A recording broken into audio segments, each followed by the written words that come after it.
My father was on the city council, my sisters and I, my father, and John Wright Carswell, and he made a comment at a city council meeting that the DeSoto was for sale, and that it'd be too bad to let some Yankee buy it, to let some local people buy it.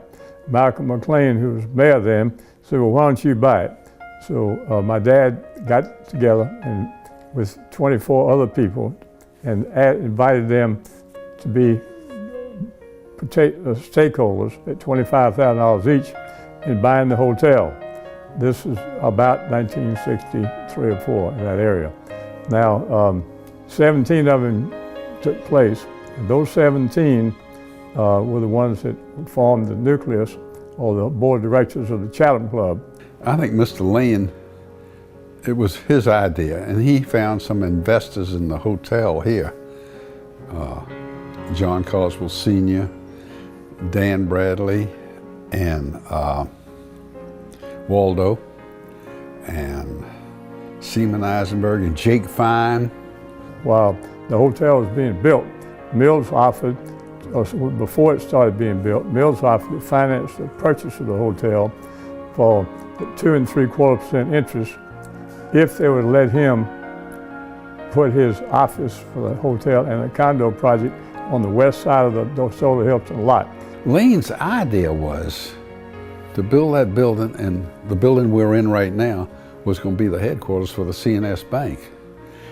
And that garage over here has a heliport. And he was going to fly in all the deposits daily and process them through here. And this had been the headquarters for the C&S.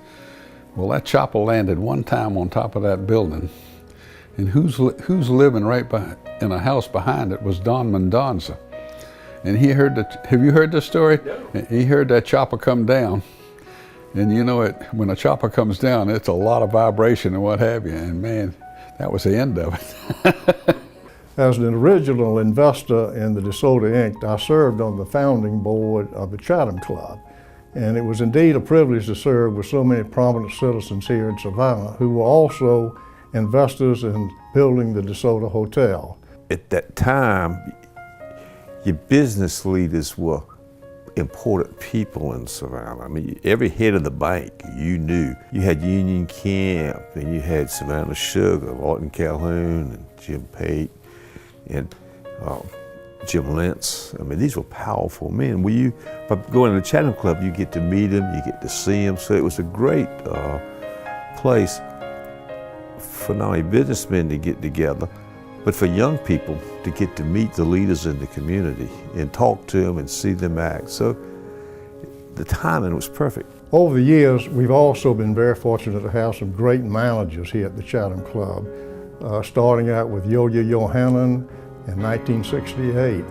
Yogi was not only an excellent manager, but he was a good friend, and he had a great sense of humor.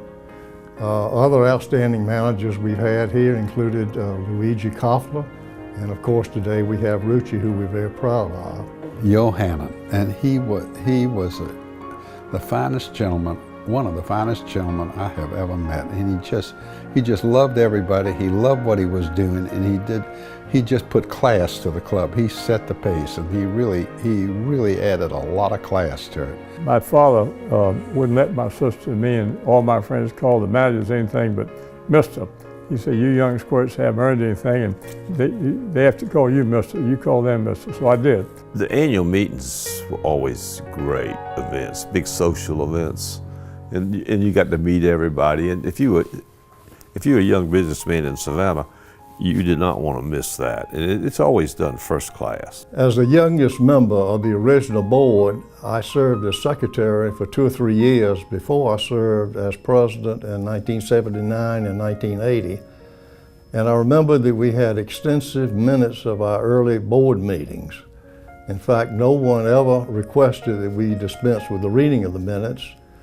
They always wanted to have further discussions of the minutes, and if necessary, had corrections, which provided additional time for the board members to order their second or third round of drinks.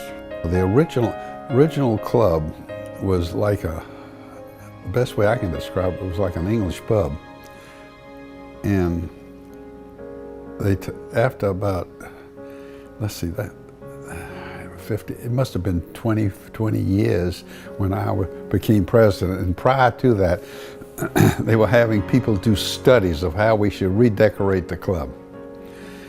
And Brian Foster was president of it. And every president served for about 2 years.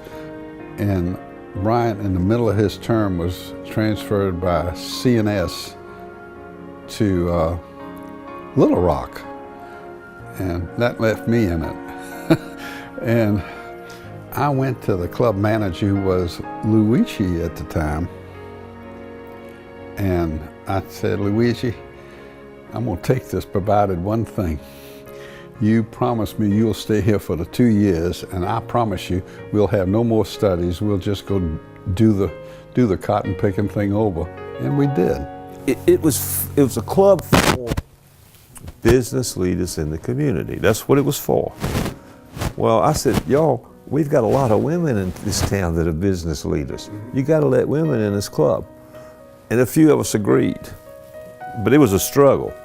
And we all decided to. And I think the lawyer, Dottie Corrington, was the first.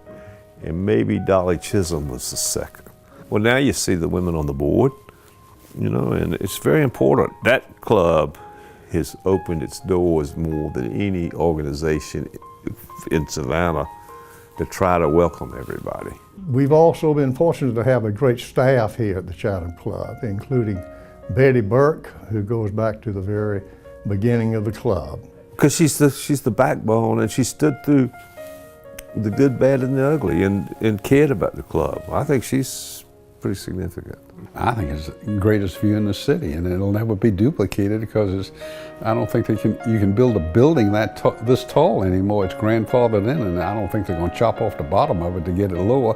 When you bring somebody from out of town, that's the first thing, you know, they go, wow, look at this. The whole board has really been a good board, and they continue the good job. They haven't missed a beat along the way. It's just seems to be one good team, one good management, group of managers supplant others. The Chatham Club, being the business leaders, etc., that were there, I think that helped give the community confidence. I really do. Many thanks for having us here this evening to celebrate this auspicious occasion of the 50th anniversary of the Chatham Club. The excellence which began with Yogi Yohanan, continued to Luigi Koffler, is now being continued by Rushi, is excellent in every respect. Congratulations for the continuing the excellence of the club. This evening has been a real pleasure, just as being a member for the past 50 years has been for us, my wife Mita and me, and for all of the folks that are assembled here this evening. So thank you, God bless you, and hope it continues.